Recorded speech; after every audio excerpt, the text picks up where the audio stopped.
Good morning. What's today, Abe? Hump Day. It's Hump Day. Woohoo! We love you, Crystal. Welcome to a podcast called Our Morning Take. My name is Frank Johnson. And I'm Abraham Lawrence. Our goal here normally is to describe for you the movie that's going on in our head when we read the Bible. And we have a great story going on right now. It's about Jacob and his 11 sons. He only has 11 at this point. And his they daughter. say 8 is enough. You like what I did there, didn't you? Yeah. And his daughter, Dinah. Dinah, won't you blow? Don't. You know that song, right? Did you have little choruses like that in school, Hannah? Yes. We still have Hannah Ross in the studio today. Probably be her last day. She'll probably never come back on the podcast again. But we had a good time with her yesterday, and so we invited her back so that we could ask her a few more questions. But where did you go to school? I actually went to school at Burns Middle, and then I homeschooled my last couple of years. Did you really? I did. How did you do? I loved homeschooling. So you like that better than like being in the... I did. I grew up in public school, and then, like I said, my last couple of years I did that. So I kind of had the experience of both. Mm-hmm. So I was able to get the social aspect of it, but I really liked being at home and being able to do things at my own pace. So exactly. And you have some daycare experience, right? Yes. I worked in daycare for I think about 2 years. Was that one of your first jobs, or no? Yes. So I worked in healthcare. You're so young now. I know there's not very many jobs you've had. Okay. I mean, I know this for a fact. Yeah, I worked in home health care before that for about a year, and then I was... So you did some daycare? Yeah. Yeah. Do you do administration, or are you actually hands-on with the kids? Or No, hands-on with kids, and I loved it. They change diapers? And... Yes, all the things. All right, well, good. And then you came to CCA when? So I came to CCA... Lord, that's like 9 years ago, I think. Wow. Yeah. I had no idea it had been that long. Yeah, so the year after they opened. So I came the second year they were I think this is the 11th or 12th year?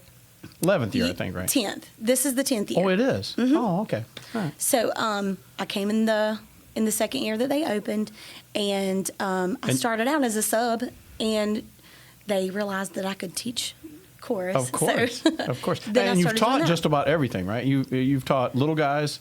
Yeah, so I did daycare there, and I did chorus. That was middle and high school, and then I did second, and then I did fifth. So a little bit of everything. And now you just pretty much have them all.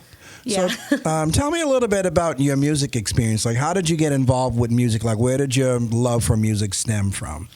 So when I was younger, my sister took piano lessons, and she would come home, and she showed me the chords. And after she showed me the chords, I just went from there. And so that's it. So it's natural. So it's natural then. What did you play on? Do you have a piano? I started with an upright?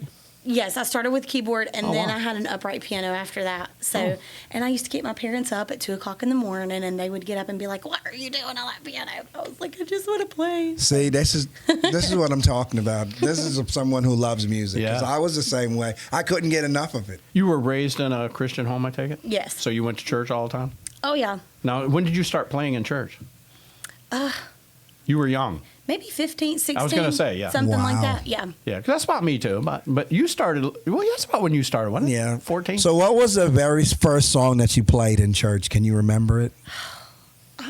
You know what? I really can't. Probably Goodness of God. We play it every week. No. That song is new.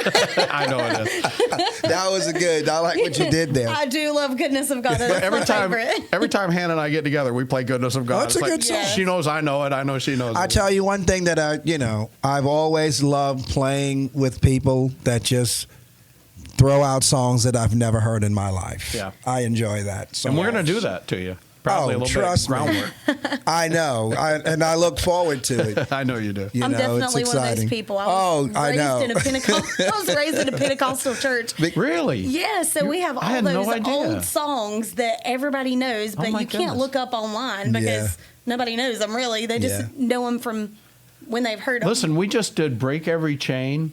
Mm-hmm. And I hear those chains falling. We did that whole big thing, and we did another one that was kind of like that in that same group. What was the? Oh, you weren't here.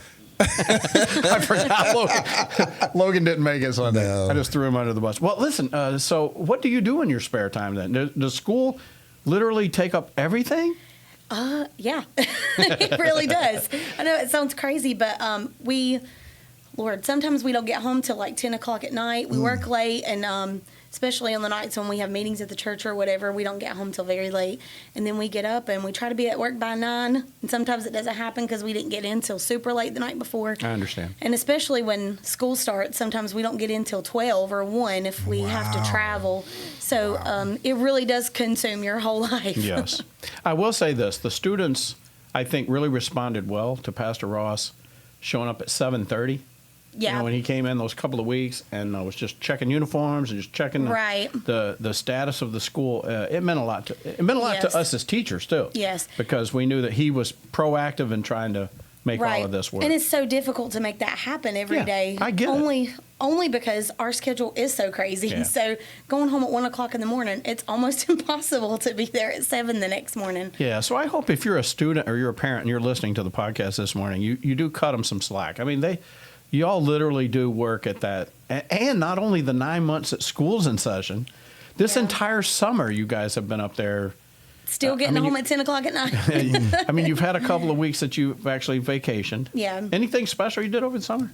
So, I mean, we went to the beach a couple times, but we work all the time. So we took our laptops to the beach and we worked before we went to the beach. Hey, if parents were to have a question or concern about their child's education, are you the one that they should contact? So I would personally say if you have something that, you're concerned about, I would go to the assistant principal first. That just helps us not have to deal with so much coming our way. And then if it is something more severe, then the assistant principal will come to one of us. And if it's something that we can deal with, or I can deal with, and then David. Would you say that your door is always open, though, if anybody Oh, absolutely. needed to talk Our to you? door is definitely always open, and we try to respond. I mean, when there's so much coming at you at one time, it's kind of hard to get everything in. But we definitely try to respond, even on Facebook, to the messages and things like that. We're always trying to be proactive about that sort of thing. I know. Can I say thank you as a teacher that I know how busy yours and Pastor Ross's schedule can be. And yet, if I have a problem, I know I can walk down the hall. Absolutely. And no matter what's going on in there, like I've seen stuff going on in there, and I just look through the window, and David will tell me to come on in. Yep. And he stops everything, and he listens to what it is, whatever problem I have. Yep. And if he needs to do something, he'll even do something about it right then. And I know how irritating that's got to be when he's got a million other things to do. So maybe irritating isn't the right word, but it's a difficult job. But you both manage it very, very well. It is difficult, but we try. Yes. What do you think about the new staff that you have in place, and you as this isn't a new job for you? You pretty much did the same job last year, didn't you? Yes. Yeah. A lot of the same thing. Yeah, but I believe you're going to be a little more out front this year, and I hope parents understand that. Hannah, you just do a great job. You love these kids. Thank you. I mean, that's the thing that shows through more than anything. Yeah. You really love these kids. Do you think that this new staff that you have in place now will support the teachers in improving student success in the classroom? Absolutely. And what's important is that we put things in place to help support the teachers. Because without that, our staff is not going to be able to do what they need to do. So we've added a demerit system this year, which helps them to keep up with behavior. And when things get out of hand, taking the right steps to correct the behavior. Our teachers are going to have more information at the beginning of the school year, which is going to be amazing for them because they always ask for more information. Absolutely. So everything's going to be in hand at the beginning of the school year. They'll know what's required of them. We've revamped our teacher handbook. We've revamped some of the, student handbook. So just things that are just the little things that help us show more in depth how to, gauge the school year and how to go about their regular day. We also want to help, the teachers in supporting them in the classroom.